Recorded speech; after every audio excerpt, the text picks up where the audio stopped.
ওয়াকফ বিল নিয়ে supreme court কি এমন বলেছে যে একদল মানুষ সুপ্রিম কোর্টকে আক্রমণ করছে? বিজেপির এমপি পার্লামেন্টে দাঁড়িয়ে বলছেন সুপ্রিম কোর্ট নিজের সীমা ছাড়াচ্ছে। এমনকি দেশের উপরাষ্ট্রপতিও সুপ্রিম কোর্টকে আক্রমণ করছেন। দীর্ঘ প্রচেষ্টার পর মোদী সরকার ওয়াকফ বিল নিয়ে আসেন। পরে সেটা জয়েন্ট পার্লামেন্টারি কমিটির দ্বারা দেশের নতুন আইন হয়। নাম ইউনিফাইড ওয়াকফ management, empowerment, efficiency and development, Umeed, মানে ওয়াকফ বিল 2025। আর এই বিল পাশ হতেই দেশ জুড়ে আন্দোলন হয়। কোথাও কোথাও সেই আন্দোলন সাম্প্রদায়িক দাঙ্গার রূপ নেয়। এবার সেই বিলের অনেক অংশকে বাদ দিতে নির্দেশ দিচ্ছেন সুপ্রিম কোর্ট। তাই সুপ্রিম কোর্টের বিরুদ্ধে অনেকে গালিগালাজ করছেন। সবার আগে দেখি ওয়াকফ বিল কি এবং কেন এই ওয়াকফ বিল নিয়ে আসা হলো। যদি কোনো ব্যক্তি তার সম্পত্তি পার্মানেন্টলি আল্লাহর নামে দান করে তাহলে সেই সম্পত্তি বা সম্পদকে ওয়াকফ বলা হয়। একবার ওয়াকফে কিছু দান করলে তা আর ফেরত পাওয়া যায় না। আবার যদি কোনো সম্পত্তি বহু বছর ধরে ধর্মীয় কাজে ব্যবহার হয় তাহলে সেই সম্পত্তিকে ওয়াকফ বাই ইউজার বলা হয়। আর 3 নম্বর হচ্ছে, এছাড়াও ধরুন আপনি আপনার সম্পত্তি ওয়াকফকে দান করলেন নিজের বংশধরদের জন্য। এবার সেই সম্পত্তি থেকে যা ইনকাম হবে তার কিছু পার্সেন্টেজ আপনার বংশধরদের দেওয়া হবে, কিন্তু সেই সম্পত্তি আপনার বংশধরেরা কখনো ফেরত পাবে না। আবার ধরুন অন্য কারো সম্পত্তি আপনি নিজের নামে জালি করে ওয়াকফকে দিয়ে দিলেন, তাও হবে না। কেউ অন্যের সম্পত্তি ওয়াকফকে দান করতে পারবে না। এবং সরকারি খাস জমি নিজের নামে জালি করে ওয়াকফকে দিয়ে দিলেন, তাও হবে না। ওয়াকফ দান নেওয়ার আগে সেই সম্পত্তির মালিকানা দেখে নেয়। এবার এই সমস্ত সম্পত্তির পরিচালনা করে প্রতিটি রাজ্যের ওয়াকফ বোর্ড।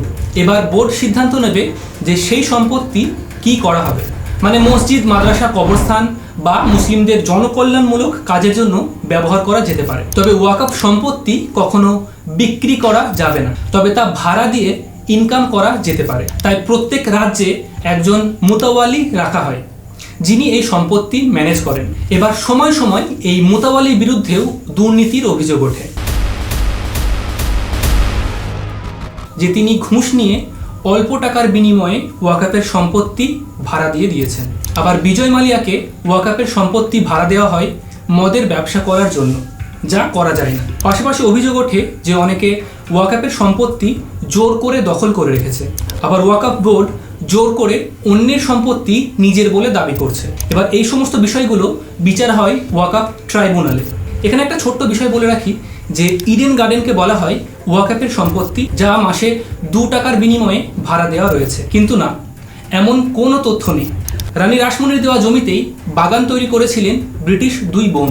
পরে 1856 সালে তাদের নামেই নামকরণ হয় ইডেন গার্ডেন্স। গোটা ভারতে যা জমি রয়েছে তার 5% হচ্ছে ওয়াকফ সম্পত্তি। ভারতীয় রেল, ইন্ডিয়ান আর্মির পরেই 3য় বৃহত্তম জমির মালিক হচ্ছে এই ওয়াকফ বোর্ড।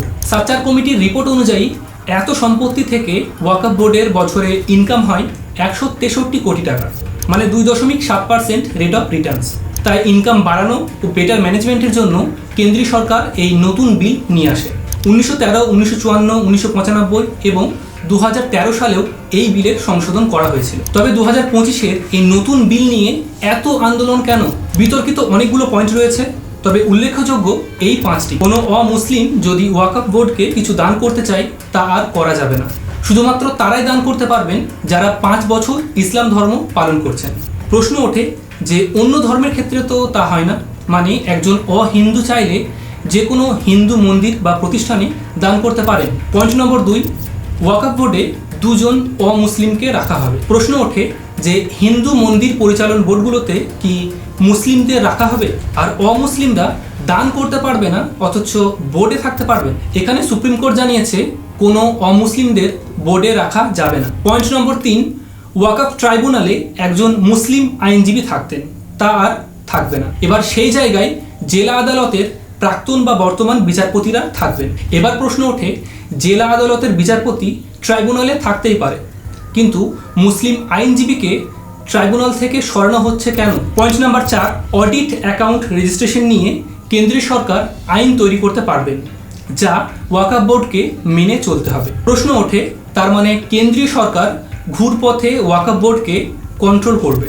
পয়েন্ট নম্বর 5, কোনটা ওয়াকফ সম্পত্তি তা নির্ধারণ করবেন ডিস্ট্রিক্ট কালেক্টররা। এখানে প্রশ্ন ওঠে যে সরকারি আধিকারিকরা যদি সরকারের পক্ষে ঝুঁকে থাকে, মানে এই ডিসি ডিএম এনারা কি সরকার বা রাজনীতির ঊর্ধ্বে? এই বিলের কতগুলো পজিটিভ দিকও রয়েছে। যেমন আগে অভিযোগ উঠত যে কারো সম্পত্তিকে জোর করে ওয়াকফ সম্পত্তি ঘোষণা করা হয়েছে, যেমন মোহাম্মদ হানিফা কেস। এখানে একটি ব্যক্তিগত মসজিদকে ওয়াকফ দাবি করা হয়েছিল। আবার কেউ কেউ জোর করে ওয়াকফের সম্পত্তি দখল করে রেখেছে, যেমন ফিরাদ হাকিম, নাদিমুল হক সহ তৃণমূলের বেশ কিছু নেতার বিরুদ্ধে এরকম অভিযোগ রয়েছে। আগে এই সমস্ত বিষয় বিচার হতো ওয়াকফ ট্রাইব্যুনালে, কিন্তু এবার এই সমস্যাগুলো নিয়ে আদালতে মামলা করা যায়। মহিলাদের অগ্রাধিকার দেওয়া হয়েছে। ওয়াকফ বাই ইউজার মানে যে সম্পত্তি দীর্ঘদিন ধর্মীয় কাজের ব্যবহারের জন্য ওয়াকফ হয়ে যেত তা আর হবে না। যদি কোনো সম্পত্তির উপযুক্ত ডকুমেন্টস ওয়াকফের কাছে থাকে তবেই সেই সম্পত্তি ওয়াকফ বোর্ড পাবে এবং সমস্ত ডকুমেন্টস ডিজিটালাইজড করা হবে ইত্যাদি। এবার দেখব সুপ্রিম কোর্ট কি বলছে। আইন পাশ হতেই 58 একর ওয়াকফের জমি সরকারের জন্য উদ্ধার করেছে যোগী আদিত্যনাথ। পরে সুপ্রিম কোর্ট জানায় পরবর্তী শুনানি পর্যন্ত ঘোষিত ওয়াকফের সম্পত্তিতে বদল ঘটানো যাবে না। আবার পরবর্তী শুনানি পর্যন্ত কোনো পর্ষদকে নিয়োগ করা যাবে না। আর এরপরেই সুপ্রিম কোর্টকে সোশ্যাল মিডিয়াতে গালিগালাজ করতে শুরু করে এক শ্রেণীর মানুষ। এদিকে বিজেপি এমপি নিশিকান্ত দুবে পার্লামেন্টে দাঁড়িয়ে বলেন, সুপ্রিম কোর্টই যদি আইন তৈরি করে তাহলে সংসদ এবং রাজ্যে রাজ্যে আইনসভার কি প্রয়োজন? আবার তামিলনাড়ু সরকারের মামলায় সুপ্রিম কোর্ট যে রায় দিয়েছে সেই প্রসঙ্গে দেশের উপরাষ্ট্রপতি জগদীপ ধনখড় বলেন, বিচারপতিদের খেয়াল রাখতে হবে যে তারা বিচারের ঊর্ধ্বে নন। রাষ্ট্রপতিকে আদালত কিভাবে নির্দেশ দিতে পারে? দেখুন, মোদী সরকারের দাবি এই নতুন আইনে দেশের সাধারণ মুসলিমরা উপকৃত হবেন। আর বিরোধীরা বলছে বিজেপির মনে বিষ আর মুখে মধু। উল্টো দিকে একদল মানুষ ভাবছে দাঙ্গা করে দেশের আইন বাতিল করে দেবে। কোনটা আন্দোলন আর কোনটা দাঙ্গা সেই পার্থক্যই তারা জানে না। তবে যদিও এখন বিচারপতিদের ঘর থেকে টাকা উদ্ধার হচ্ছে, তবুও এই একমাত্র পিলার দেশের বিচার ব্যবস্থা যার উপর এখনো অসংখ্য মানুষের আস্থা রয়েছে। আর বাকি দুই পিলার মানে আইনসভা এবং আমলা, তাদের উপরেও কিছু মানুষের আস্থা হয়তো রয়েছে, তবে চতুর্থ পিলার